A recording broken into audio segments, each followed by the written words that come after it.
Welcome to the Podium Pod, the Pick and Rolls National Basketball Podcast, as we continue through the Paris 2024 Olympic Games. I'm Adam Webster, and I'm joined today by Champion League Basketball 3x3 podcast host, Jordan Hutchinson. Jordan, that was a mouthful, Adam, but welcome to the Podium Pod.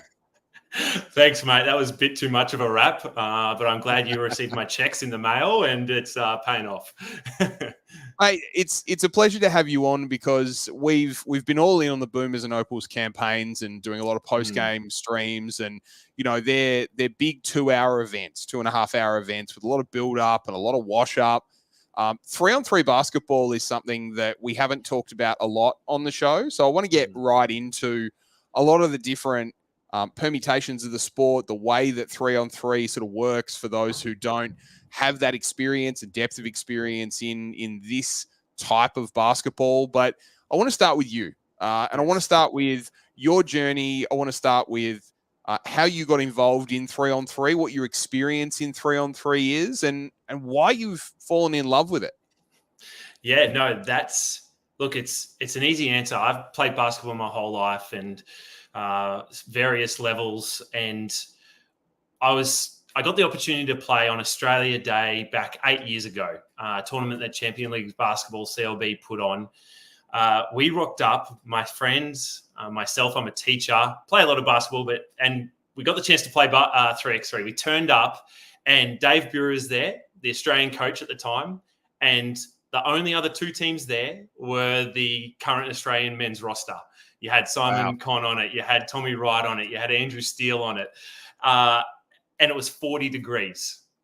Wow. And that's rough.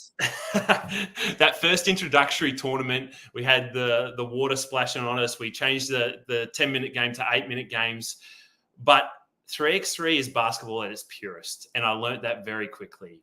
You shoot, you play hard defense, you hustle on the ball, you dive on loose balls, you give everything you can for 10 minutes, and then it's done. And you recalibrate. You have one sub, everyone plays. You can't be a hole out there. You got to give it everything for your team and yourself. And I fell in love with it instantly, and almost gave up, give it another couple of years, but then gave up all competitive 5-on-5 basketball and found myself touring around Australia, playing on the biggest stages here in Australia, which then most recently with CLB and XE has taken me over to Japan, and now managing a team, Nuttawatting Sentinels, who most recently we had our first ever women's team, commercial team, go over to Canada and play. Our men's team went to Mongolia. You asked me 8 years ago if 3x3 would have taken me, or 5-on-5 basketball would have taken me where 3x3 has. There's no chance. And from the 40-degree day against some of the best players in Australia to now, I will never look back. So now we have an Olympic sport on our hands, which has to be a little bit surreal for someone like yourself who's been a part of this sport since the beginning. You always had the belief, it's clear that you love this sport, you believe in the power of it, the joy that it creates, and you say it's basketball in its purest form. How surreal is it for you to watch this at an Olympic Games, but not only that, to watch an Australian team at an Olympic Games competing in the women's division of 3x3? It's got to be a little levitating for you, a little, it's got to be so exciting for you. Pinch yourself moment. Obviously, we had the first pinch yourself moment where 3x3 was introduced at the Tokyo Olympic Games. And that was epic in itself and exciting. But over the last 4 years, obviously being a part of the community, the Marina Whittles, who has just kind of given everything to it. All the girls have, but I know she's been a driving factor for a lot of it. And to see them out there now, the process to make it to the Olympics for 3x3 is harder than I would almost guarantee most sports. There's only one automatic qualification spot, and then the home country. So 2 spots out of 8, which leaves 6. But then it goes to knockout tournaments. So you have to go and win a tournament. And to win a tournament, you actually have to even be invited to the tournament. So, the girls have gone through rigorous tournaments in various locations around the world, built on the backs of local players playing back here in Australia, to now winning all that, being at the Olympics. And not just that, we're sitting in a beautiful spot to potentially, hopefully all going well, win a medal, and if not, gold. Honestly, at this point, we are looking dangerous. So there's a lot that goes into it. So I could talk about it for days, but it's exciting because the world is getting to see what 3x3 is. And Australia is getting to see what 3x3 is. And it's here. It's been here for a while, and there's lots more to come. It's been a super successful campaign for the Gangurrus thus far. They've played 6 and won 4. They've won more of their pool games remaining. Of course, the pool is 8 teams, so you play every team once. They had a bit of a setback, it's fair to say, 24 hours ago when they lost to Spain. But probably more importantly than that, Lauren Mansfield sat out of that contest. Now, in a 5-on-5 game of basketball, there's a 12-man roster. You lose one player, you've still got, 6 players on the bench. You've still got plenty of backup. 3x3, you've got 4 players. If you lose one, then you're playing the full game. And I think every single person that's played social basketball knows what it's like to rock up on a Sunday night and only have 5 people and know that you've got to run out the full 40 minutes. It's got to feel a little bit similar to say, I have to go hard for the next 10 minutes and I'm not catching a breather aside from an occasional timeout or so. Yeah, look, it's when it's this 10-minute game, people at first laugh at, but it doesn't stop. There's no, unless the ball goes out of bounds, or or there's a foul, it's continuous. And you have to play defense. In 5-on-5, you can hide for a minute. Where 3x3, there's none of that. And the girls, Lauren Mansfield is hurt. We know that they're staying quiet on how hurt she is. We're hoping and praying it's not bad. But I'd say there's a high likelihood they play France tonight with just the 3 players. Those 3 players are tough. You got Alex Wilson, leading scorer. You have Annalie Maley, and you have obviously Marina Whittle. But you need that injection of subs. If you watch the games, you'll notice that they're subbing almost every check ball. Every 30 seconds, every minute, because you give everything you got. So the girls are going to be very strategic with their timeouts. You'll see that. You'll see them call their timeouts. They also get given one. There's one that is kind of halfway through the game in every game. So they'll be looking forward to that. And they'll use that smartly. But the benefit of, I guess, as long as it's not a bad injury, they have a day's rest, which they haven't had yet. So they've got a day's rest after tonight's game against France, whether or how they fall in the pools. But hopefully that's enough time for Lauren to heal up. But they're gonna be gassed. I'll tell you that for free. So if they win this contest against France, who haven't won a game as yet, then they're into a semi-final. Is probably the major headline out of this. How tough are France going to be? Because they're last, but I'm willing to bet that because getting back to your earlier point, it's not easy to qualify for this tournament. So every single team is tough in their own way. So is France going to pose a problem, particularly with only 3 players suiting up? They're going to present a real problem. And the pure reason for that is, one, France coming into this tournament, we're probably one of the informed teams. They've got one of the best players in the league, Lydia Guapo. She's incredible. They've got 1 win. So mathematically, if they beat the Gangurrus tonight, China and Azerbaijan are both on 2 wins. Both of those teams look like they probably will lose their matchup tonight. So if France win comfortably, there is mathematical chance that they make it to the top 6 and their journey continues. Yep. But then on the flip side, they've got a lot. And then even if the results don't go their way, it's pride at this point, right? Yeah, of course. They're playing in exactly. I don't know. I'm sure we've all been tuning into just all the Olympics games, and I was watching the skateboarding, and the France guy went up to do his first trick, and he hadn't done anything, and the crowd was going crazy. So it's going to be the same there today for the French team. They're going to have all the backing in the world.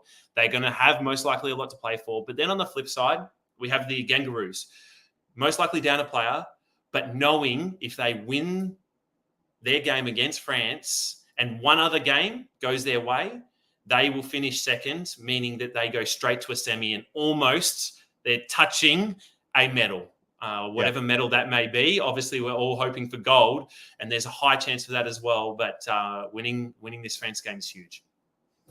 I think Australian basketball fans, particularly Boomers fans, would be shuddering at the thought to say that a semi-final is touching a medal, given the sheer number of times the Boomers have lost a semi and then a bronze medal game over the journey. It's a different game. Yes, it's a different game. A different game, and I understand what you mean. I just had flashbacks and a little bit of my stomach. Jordan, I do have to tell all of our viewers and listeners the Podium Pod is brought to you by Team Feet. Team Feet offers premium athletic socks for modern teams, however they compete, with sweat wicking cotton, arch support, ventilation panels, and compression stitching. Team Feet socks are built to outperform. Whether your team is tiny or 1,000 strong, Team Feet unites and excites your players and supporters with their combination of quality and performance. Join basketball teams around Australia and the world by choosing Team Feet. For designs and worldwide delivery, head to teamfeet.com. Jordan, I want to talk about the sport itself and the way that the sport is played. You spoke about the continuous nature of it and the defensive intensity. What are some of the key differences that you can speak to, having played a lot of 5-on-5 basketball and now, the last 8 years of 3x3, that we can tell our listeners and viewers about, that can kind of set the two sports apart as to what is a successful 3x3 player compared to what is a successful 5x5? Yeah, look, there's a few key things we'll look at. And the first thing is you have to be able to be a two-way player. You know, unless you are an incredible offensive player, you most likely aren't on a 3x3 or having the success a 5-on-5 player may have on the 3x3 player, because you have to play defense. It's a constant man-on-man. There's no zone. There's no resting in the corner because your player's been put out in the corner, because if they're out in the corner, it's probably because they want the ball for a two. And on the screen action defensively, screening is a massive part of 3x3. Whether huge, it's right? The space is there, it's everywhere. Correct. So there's you see a lot of flare screens, you see a lot of on-ball screens, you see a lot of off-ball screens, but then the key and to the defensive side of the ball is you get a lot of trick plays, a lot of slip screens, a lot of, we're coming one way, but then darting the other way. There's a lot of movement in 3x3, and you have to be able to move. And if you aren't, or if you're not willing to do that, then someone else is going to get chosen over you, especially as we get in the higher leagues and the higher competitions that FIBA run, and obviously the Olympics. On the defensive side of things, you can be the defensive player of the year in your 5-on-5 league, but you have to be able to score a bucket, or else it suddenly becomes offensively 2 against 3, because a team will quickly recognize. Correct. So you see a lot of two-way players, in the men's game, a lot of players around the 6'4" to 6'6" kind of mark that play tough defense, that are offensively good shooters, at least, if not great attackers on the basket. And for the women's game, you see most players all can shoot the two, and a lot of the players all are very switchable. Even the guards, like Lauren Mansfield, she's more often than not the tallest player out there, but man, you don't want to play her. You don't want to post her up. She's up in your grill. The rules are slightly different with the defensive calls as well. Front on defense, a little bit of more physicality is allowed. So I just want to pick up on that point, because one thing that I have noticed as a casual observer going into this Olympics is these games are chippy. These games are full of contact and, what you would characterize in the NBL, the WNBL, as a little bit of unsportsmanlike play, but it's seemingly part of this game, which makes, leans into the street aspect, leans into that, fundamental when you start playing basketball, call your own fouls sort of arrangement. That it strikes me how physical and how imposing it is on both ends, that, you're going hard at your opponent and you're defending your opponent so close to the line. Yeah, it's a big part of it. The whole concept and where 3x3 was born was, 14 years ago in Europe, from the streets. Right. And, we've all played pickup ball, and it is call your own fouls. And it's kind of bred from that, right? So they wanted to make sure that it was a different game, like a T20 to a test cricket, right? Yep. You need some different rules to notably know it's a different game, to make sure that there's that balance of it's an open court, right? So it's half court, only 3 players. We need to be able to play a bit harder on the defensive end. And that, again, kind of allows players to lift their game. But also on the offensive side means you have to lift your game. You have to be able to fight through that. You have to be able to, use your offensive sets to make sure that you can get through that holding. You'll get a lot of off the ball holding or sneaky little pulls and tugs at your shirts. But you also notice, and I think you, Adam, will note of this, the players aren't getting too upset with each other.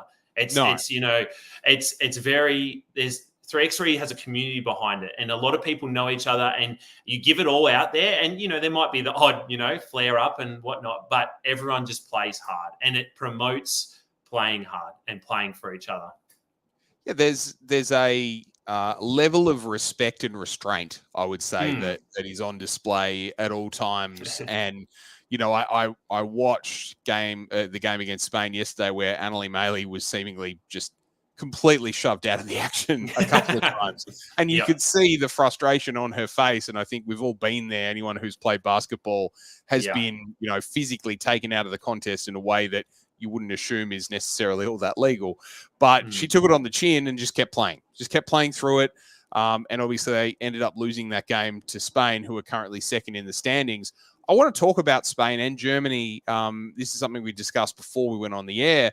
They're playing each other tonight, which means that if Australia can get past France, then, they have a chance to jump one or both of them, depending on how that result goes, with Australia on 4 wins, Spain on 4, and then Germany on 5. So if Germany win and Australia win, Australia can move up to second place. If Spain wins and Australia wins, then there will need to be some level of, tiebreaker there. I'm not sure exactly what the tiebreaker is, but, you could see Australia first, more likely second. Yeah, so this game, Germany and Spain, massive game. Spain is a bit of a surprise package. Them being at the top here probably caught most teams by surprise, but they're playing really, really well. If they do win, there's a high chance Australia go top of the table, and the tiebreaker is actually points. It's not head-to-head matchups, and Australia's on top of all teams out of the 8. Canada's closely behind them. So as long as Australia score out, meaning they score 21 or 22, they will finish at least second, if not first. So we're in that Germany-Spain is a crucial matchup, more crucial that we win. So Gangurrus go out there, score 21. We are almost guaranteed a second or first finish, which is massive. That Germany team, I will say, they are looking deadly. So I feel like they get up against Spain, which is not a bad thing. Finishing second would be massive. And the rest of you get that extra games break. You don't have to play a knockout quarterfinal, and you get to watch and assess who you're going to match up against. So there's a lot of things that are gone well. Your only fear is knowing the French are going to come out hard, and how bad is that injury to Lauren? Absolutely. So getting into the bracket, so regardless of where Australia finished, this is the way things shake out. 1 and 2 seeds are given a bye to the semi-final, and then we have a play-in or quarterfinal where 3 plays 6 and 4 plays 5. They move into the semi-finals. So if Australia do finish top, that's obviously the best possible outcome, because not only will they avoid Spain or Germany in a semi-final, but they'll be potentially playing the lowest possible seed that they can play along the way, and a team that they've already beaten. And then obviously coming along to the semis, if they can win that, they're in the gold medal game. If they're losing that, they're in a bronze medal game. So if they do manage to get through and finish in the top 2, they are assured of a medal game regardless, which is just a wonderful result for a relatively new sport in Australia in the grand scheme of things, and in the history of sport in this country. A sport that's not doesn't quite have the funding and doesn't quite have the support that I think it will. Once a medal is won, I think this has the ability to really propel it onto, the national stage, which you would be so excited for, Jordan. It's something you've worked on for quite some time. So, governments have to take notice, sporting bodies have to take notice, and people have to understand that this is not only a legitimate pathway for an athlete and a basketball player in this country, but you can win an Olympic medal, and Olympians and Olympic medalists are, revered in Australia and around the world. So this is just a huge moment for this sport. Massive. I just want to speak on the sport and what you're saying a little bit. Matt and Yvette at CLB, they do a lot of community work, throwing tournaments in places like Hamilton, in places like Warrnambool, in places up on the sunny coast, in Alice Springs. And the whole purpose of 3x3 and how you move up in ranking is playing 3x3. You get awarded points based on your result at the tournament you play.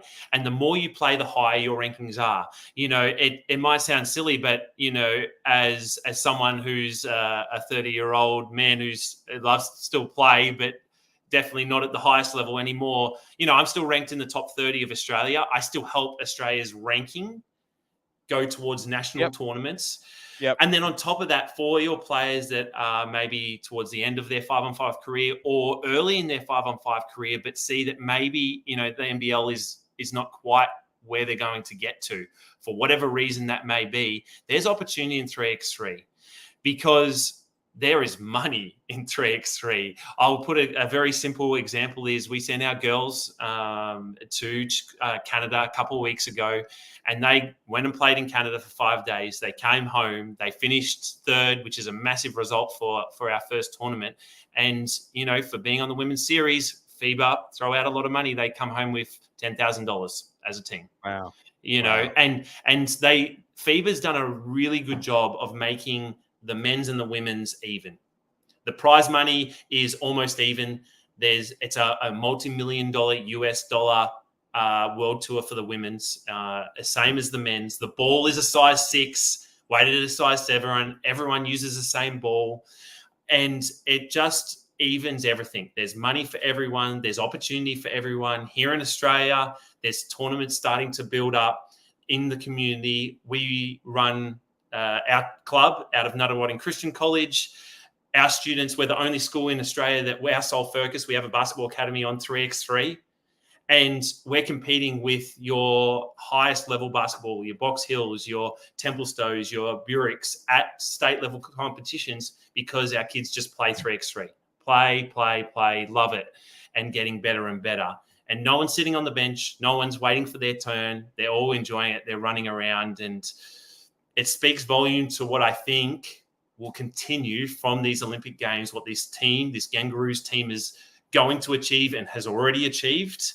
And I know this is a long-winded thing, but this is what propels this sport here in Australia, an opportunity for everyone to play.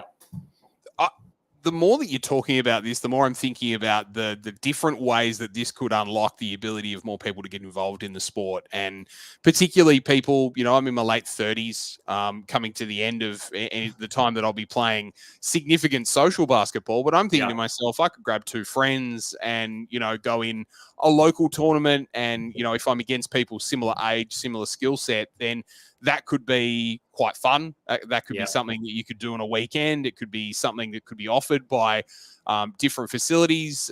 In Tasmania, where I'm based, there's a lack of facilities. All of a sudden, you've got double the courts if you've got 3x3 games going on. So you have the ability to be able to sort of leverage off a couple of different aspects of this sport to get more involvement, to get greater playing time, to get more people power around this sport, because it feels like a real grassroots effort to bring this up, which I think people love getting involved in those sorts of situations and getting in at the ground floor, which you've done. We're probably at the 3rd or 4th floor right now, but you can still get on the elevator and get up to the top of the skyscraper, because this thing is taking off. And we've seen different sports experiment with fast versions, quick dynamic versions of the sport. We've seen T20. We've seen in Australia, AFLX was an arrangement, and AFL Nines was an arrangement they had quite some time ago. Tennis